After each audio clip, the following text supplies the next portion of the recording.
भोजपुर जिले के शाहपुर ब्लॉक में बिलौटी गांव के भरत भूषण तिवारी की जिस तरह से प्रशासन द्वारा हत्या कर दी गई है, उसके संदर्भ में पिछले 7 दिनों से जनसुराज पार्टी लगातार आपके सामने आ रही है। आज हमने बिहार के मुख्य सचिव से एक मुलाकात की, जिसमें हमारे यहाँ से 7 मेंबर डेलीगेशन उनसे मिला। इस डेलीगेशन में हमारे साथ पूर्व पार्षद रामबली चंद्रवंशी जी, पूर्व विधायक किशोर कुमार मुन्ना जी, हमारे पार्टी के मुख्य महामंत्री सुभाष कुशवाहा जी, हमारे पार्टी के सीनियर नेतागण जिनमें से पद्मा ओझा जी हैं, जितेंद्र मिश्रा जी हैं और नरेंद्र मंडल जी हैं। ये 7 सदस्यीय टीम आज मुख्य सचिव से मिली और उन्हें इस पूरी घटना की फर्स्ट हैंड रिपोर्टिंग दी, जो हमने हमारे लीडर्स ने वहाँ जाकर देखा और उन्हें साफ साफ बताया कि ये कोई भी एनकाउंटर नहीं था, ये हत्या थी, जिसे एक ऐसे व्यक्ति के लिए किया गया जो पिछले कई सालों से वहाँ समाज के लिए काम कर रहे थे और उन्हें प्रशासन ने भी कई बार इसके लिए अवार्ड भी दिया था। ऐसे व्यक्ति की सरेआम हत्या करना एक ऐसा गुनाह है जिसके लिए अपराधियों को सज़ा और कड़ी से कड़ी सज़ा मिलनी चाहिए। इस ज्ञापन में जो मांगे हमने रखी उनसे, वो मैं आपको पढ़कर सुना देता हूँ। जो मांगे लिखी कही गई हैं, सरकार इस घटना को एनकाउंटर बताना बंद करे और स्वीकार करे कि यह प्रशासन के द्वारा की गई हत्या है। दूसरा, भोजपुर पुलिस अधीक्षक एवं पुलिस उपाधीक्षक सहित वो सारे अधिकारी जो हत्या के वारदात में संलिप्त थे, सबको अविलंब निलंबित किया जाए ताकि जांच प्रक्रिया निष्पक्ष एवं पारदर्शी हो सके। तीसरा, इस मामले की निष्पक्ष न्यायिक जांच उच्च न्यायालय के वर्तमान न्यायाधीश की अध्यक्षता में करवाया जाए। चौथा, जांच आयोग के विचारार्थ विषय यानी टर्म्स ऑफ रेफरेंस में इस हत्या में गृह मंत्रालय और एसटीएफ मुख्यालय की भूमिका को भी शामिल अवश्य किया जाए। पांचवा, विचारार्थ विषय यानी टर्म्स ऑफ रेफरेंस के अंतर्गत जांच आयोग अपनी रिपोर्ट 3 सप्ताह के अंदर दे और दोषियों के ऊपर त्वरित कार्रवाई के बाद कठोर सज़ा सुनिश्चित की जाए। छठा, फर्जी एनकाउंटर एवं एक सुनियोजित साजिश के तहत हुई इस हत्या के मामले पर परिवार के बयान पर मुकदमा दर्ज कराया जाए। सातवां और अंतिम, मृतक के परिवार को फर्जी एनकाउंटर के नाम पर जो हत्या की गई है, उसके मुआवजे के रूप में 1 करोड़ रुपए एवं परिवार के एक सदस्य को सरकारी नौकरी दी जाए।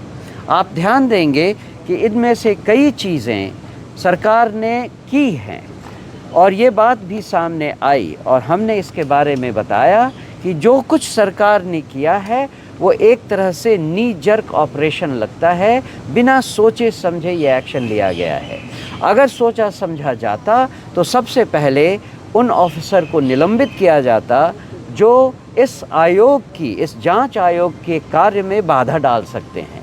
वो अभी तक नहीं हुआ है। दूसरा, जब आपने जांच आयोग बिठाया है तो एक सिटिंग जज को बिठाना होगा और पहले उनका टर्म ऑफ रेफरेंस कि उन्हें क्या करना है, किन किन बिंदुओं पर उनकी जांच होनी चाहिए, ये उनको देना चाहिए, जो अब तक नहीं हुआ है। और उसके उलट आज सुबह पता चला कि उस टीम के, उस जांच आयोग से एक जज भी उस बिलौटी गांव में गए थे। तो ये थोड़ी सी अटपटी बात है कि उस जांच आयोग का पहले आपने टर्म ऑफ रेफरेंस सार्वजनिक नहीं किया, लोगों को बताया नहीं और आपने जांच आयोग को वहां जांच के लिए भेज दिया। तो मुख्यतः हमने ये बातें कही हैं और उन्होंने हमारा ज्ञापन स्वीकार करके आश्वासन दिया है कि इस पर वो विचार करेंगे। बहुत धन्यवाद। एक प्रश्न उठता है कि मुख्यमंत्री घटना के बाद मुख्यमंत्री ने भी बयान दिया जो सीना तानेगा प्रशासन के सामने उसका यही हक होगा। जी, क्या उन्हें भी नामजद बनाया जा सकता है? हमने अपने ज्ञापन में ये मांग की है कि जो टर्म ऑफ रेफरेंस है उसमें गृह मंत्रालय और एसटीएफ मुख्यालय को भी शामिल किया जाए। और गृह मंत्री यहाँ पर कौन है?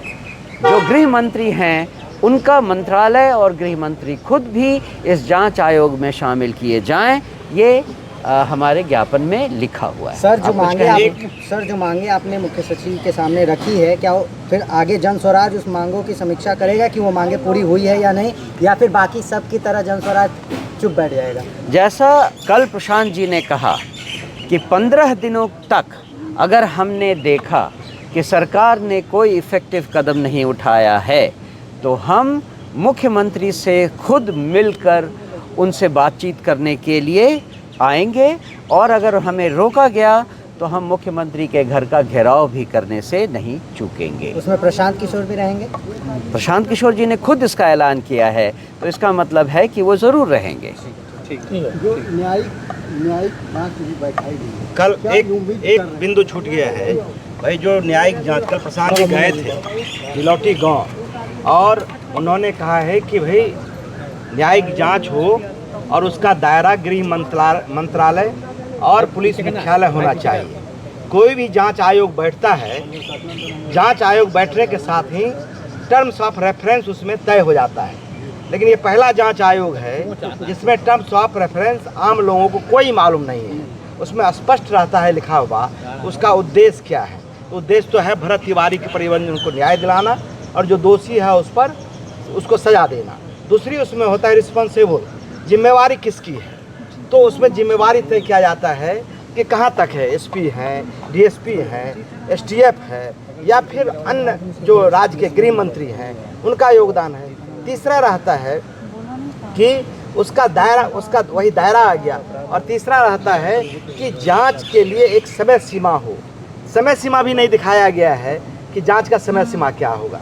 और तीसरा अंतिम रहता है कि भाई आपको जो हम जांच करेंगे उसका अनुशंसा अनिवार्य मानना है, तो वो भी इसमें नहीं है।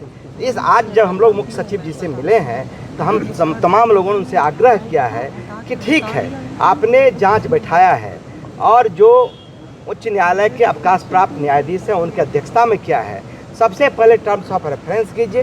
दूसरी बात इम्पॉर्टेंट एक और है कि चूँकि इस घटना में एसटीएफ का प्रयोग किया गया है, एसटीएफ का जब भी प्रयोग होता है तो उसमें किसी एक व्यक्ति के खिलाफ नहीं होता है, संगठित अपराध के खिलाफ होता है, नक्सल के खिलाफ होता है, जो दुर्दांत अपराधी होता है उसके खिलाफ होता है। यहाँ तो एसटीएफ का काम था ही नहीं, उसमें तो जिला बल का काम था। तो चूँकि एसटीएफ इसमें है इसलिए कहीं ना कहीं इसमें गृह मंत्री की जिम्मेवारी बनती है, राज्य की जिम्मेवारी बनती है। वो गलत तरीके से वहाँ गया था। को भरत तिवारी कोई दुर्दांत अपराधी नहीं था, कोई हिस्ट्री शीटर अपराधी नहीं था, उनके विरुद्ध एक भी मुकदमा नहीं था, तो कैसे एसटीएफ वहाँ गया था। इसीलिए हम लोगों ने कहा है कि आप जब भी जांच कीजिए इसका दायरा पहले तय कर दीजिए। हम स्वागत जन स्वराज का लगातार ये कोशिश